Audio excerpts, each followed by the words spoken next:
Comedy Lounge. Live comedy every Monday night at 9 at the Rivoli, 334 Queen Street, West Toronto. The Altdot, where laughter is routine. Hey guys, how are you? Good? Excited to be here? Give it up for the Altdot. Give it up for the Rivoli one more time. This is amazing. This is my first time here. I'm stoked.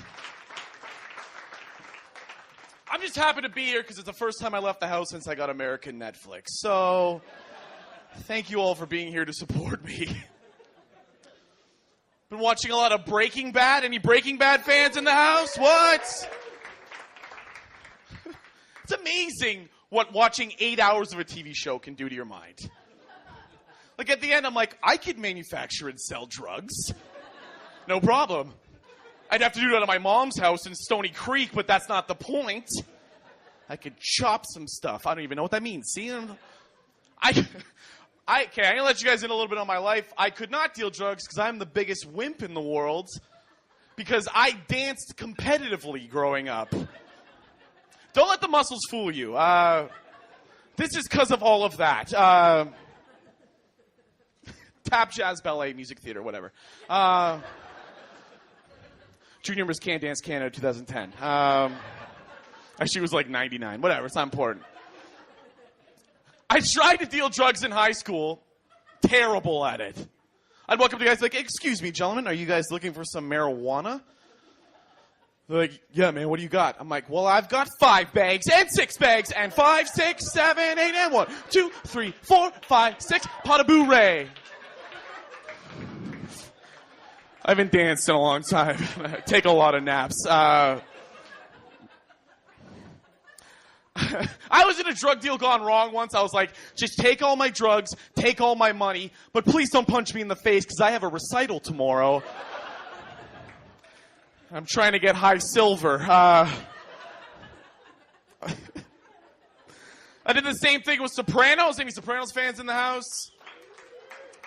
Less, that's okay. It's a little older. By the end of watching all Sopranos, I'm like, I could be in the mob. No problem.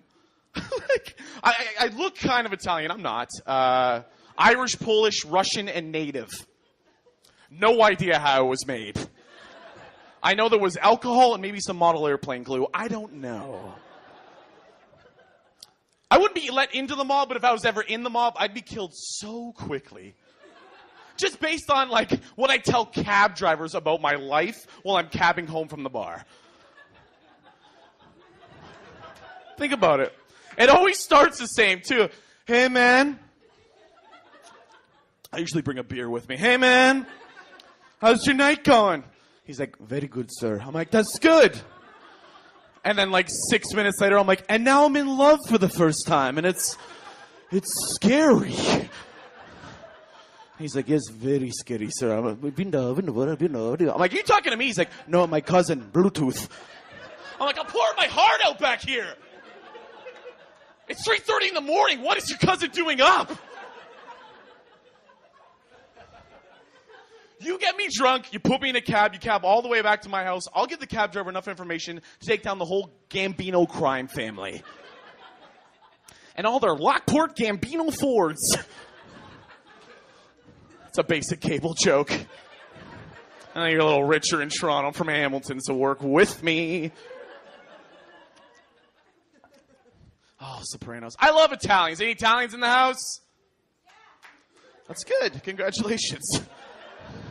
She's like, I might get stabbed. That Portuguese guy's here. Usually, it's Stony Creek. It's like any Italians here, like.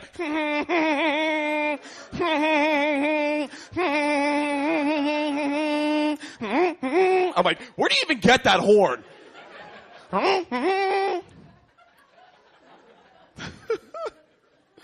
Oh my God. They're crazy.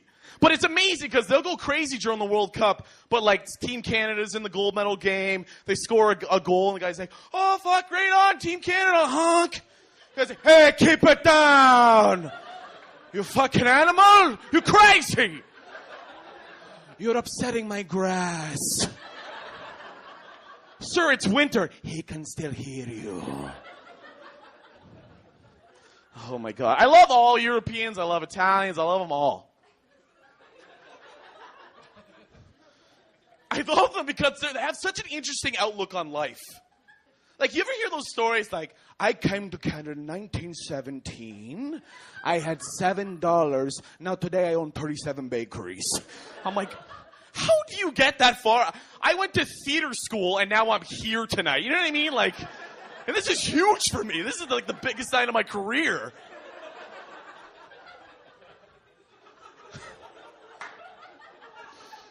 And they think, like, because they came from nothing, they can lose it all in a second.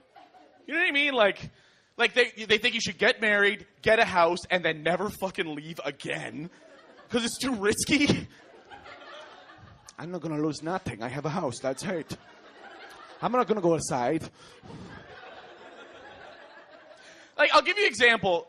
My girlfriend and I are thinking about getting a dog. It's a pretty big step in a relationship, right? I go, whatever. You're all going to die alone, whatever. And I go to my neighbor, Tony. Surprise. He's like my life advice guy / cured meat provider. And I go, Tony, my girlfriend and I are thinking about getting a dog. And he's like, no. You don't want to get a fucking dog. I'm like, why? He's like, listen, a dog's a lot of responsibility.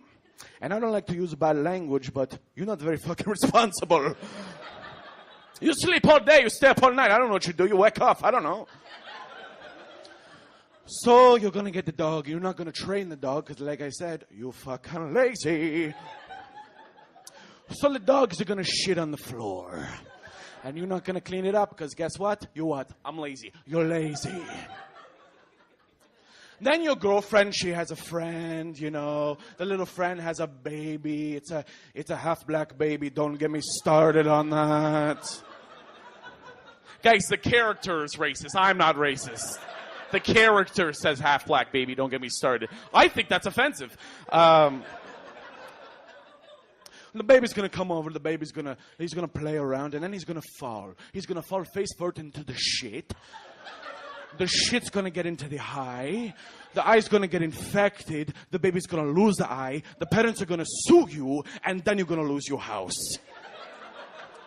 It always comes down to, and then you're going to lose your house.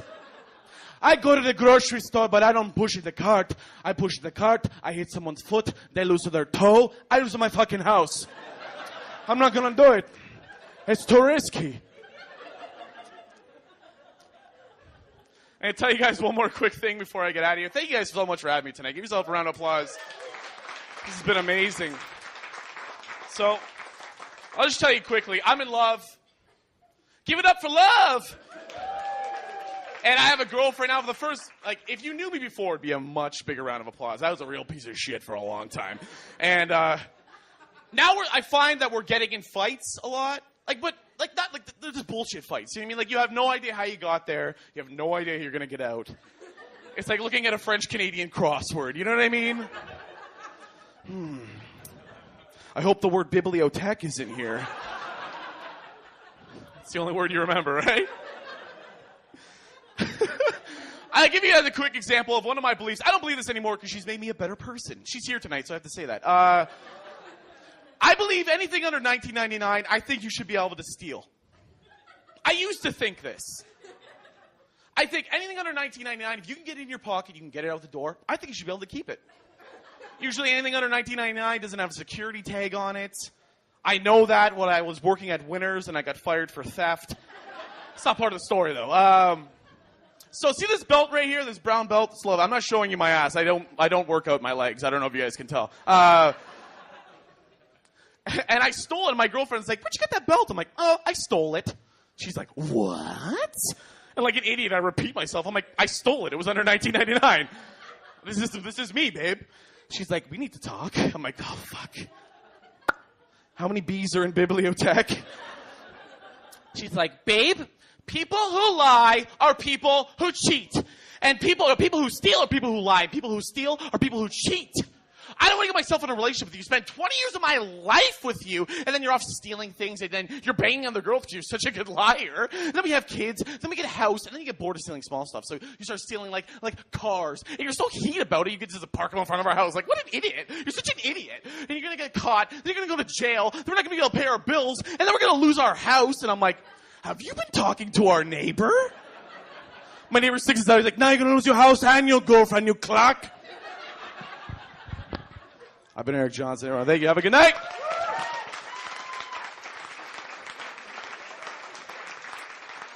Eric Johnston, everyone. Keep going for Eric.